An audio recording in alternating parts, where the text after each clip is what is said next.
Hey, it's Vicky back again with another alcohol ink painting.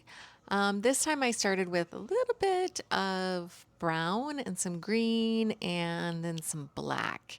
And then I ended up adding a lot more black into it because I wanted it to be a little bit darker kind of on the edges there and then have it be lighter in the center.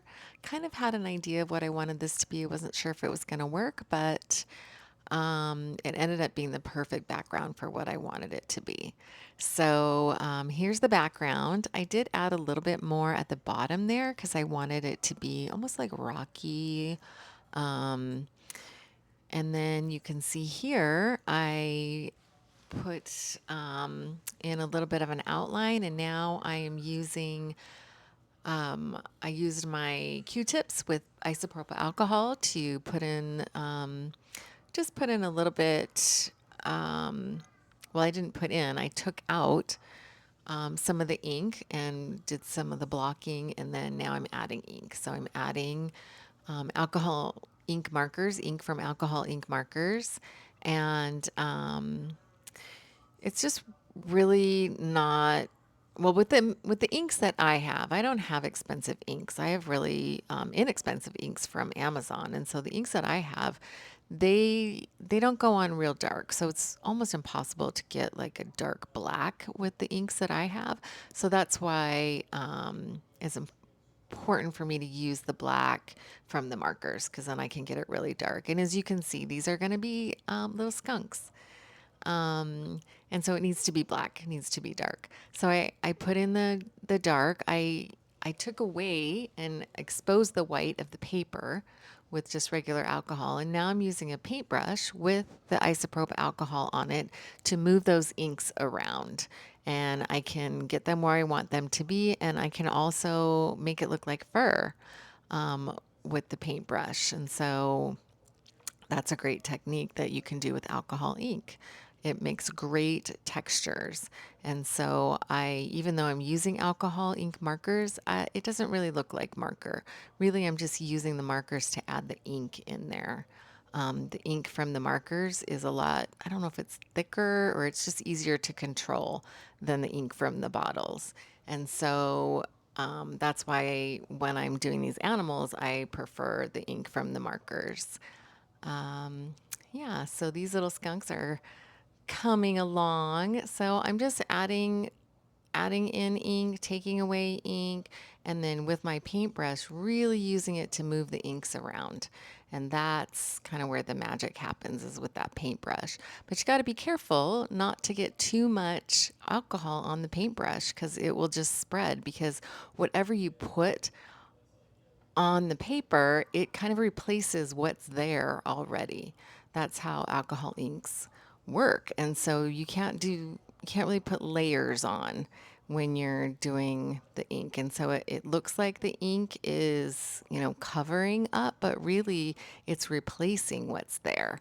And so when you use the paintbrush, you're kind of just mixing what's underneath it with what's there, even though it's not really underneath. I don't know. Anyway, it just takes practice, I guess. But so you just got to know how much alcohol to put on your paintbrush. And let me tell you, it's not much. Sometimes I'll put the paintbrush to the paper and it's too much and I'll have to wipe it off. So every time I dip that paintbrush into the alcohol, I wipe it off onto a paper towel before I go onto the paper because you just don't want to get too much on there, else it'll just spread everywhere. So now I'm trying to expose more of those whites, and so I'm using, or I was using, that was fast, a Q-tip with just straight alcohol to remove more of the ink and expose more of the white of the paper for the white parts of the skunks. I am just loving using alcohol inks as a medium for painting. Like, I just feel like this is just the greatest thing ever.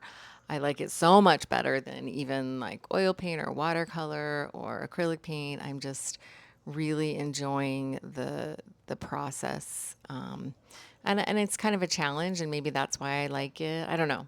I mean, all painting is a challenge. So, okay, so now I'm doing their little faces and trying to get those little details in, and that's kind kind of where I feel like the magic happens with these paintings that I'm doing of these animals is those little tiny details that matter.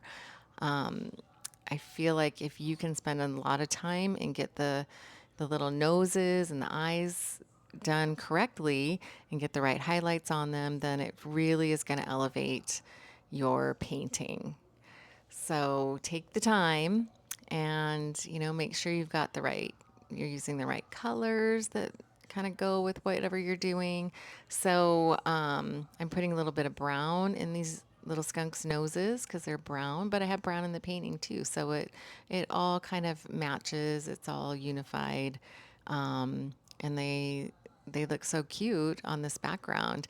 And then having that light green in the middle just sets them off, right? So you can see them so much better.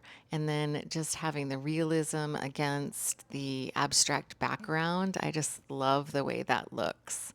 I just love that look. And so it's just been such a fun journey with these alcohol inks. I've really only been using them for, gosh, like 3.5 months now is all. And so I feel like I'm still learning and I still have so much more to go. And I'm so excited for what comes next. I get really excited. I do a background and then I'm like, oh my gosh, what's going to go in it? It's like so exciting for me. And the background, it seems like that's the most fun part. It doesn't take long though. It takes a background takes just a couple minutes to make and then to figure out what goes in there. And then I'm all excited and I'm like, oh, and I can't wait to do it. And I've done like 25 paintings just in a few months because I'm so excited about doing them. I just found out today one of my paintings got in a show in downtown Phoenix. So that's going to be exciting. Can't wait for that. Yeah, so you can follow me on social media if you want more information about that. It's just at Vicky Jessing. I'm on Facebook. I do put some stuff on Instagram. I'm on there. I've got a TikTok that I put videos like these on, but they're a lot shorter. So if you don't want to sit through like this long, I think this one's, I don't know, 10-minute video, and you just want to see it really fast, then you can find me on TikTok at Vicky Jessing and you'll see the same process, but really, really sped up. And then there's no commentary. Like I'm not talking through it and doing a voiceover. It's just music. So those are fun to watch too. But if you really want to see like what I'm doing and more of the detail, then you're going to want to be on YouTube and you're going to want to like and subscribe for me so that you can, see all the cool videos of all the fun animals that I make. I know. I'm a teacher, and right now it's summer break, so I have a lot more time right now. So when school starts again, I don't know. I don't know. I'm hopefully gonna be able to do a couple videos a week, but we'll see because I have to do the paintings and the videos. So we'll see how that goes. But I'm gonna try because this is really fun for me. I'm having just a really great time doing the paintings, and the videos are fun for me too. So yeah. So I hope that you're enjoying it. I comment if you are. That would be cool to see some comments on my artwork and go to my channel and see all the different alcohol ink paintings that I've done on here. I didn't always record my paintings that I've done. But now from now on I am. So you'll see all the latest ones. And at some point I will make a video of my past paintings that I've done. They're all pretty cool. I've got some good ones that I really like. So, but this one I thought it turned out so cute. Oh my gosh, look at these guys. Look how cute they are. As I was doing it, I ended up at the end and I didn't record. I put a little bit of foliage in it. So you'll see in the finished painting that there's some plants and a little bit of rocks and stuff because I felt like they were a little bit floaty on there and they needed to be a little more grounded. So, yeah. Okay. And vickyjessing.com if you want to buy a print. But here's the finished painting and it's called Little Stinkers. So cute. See you next time.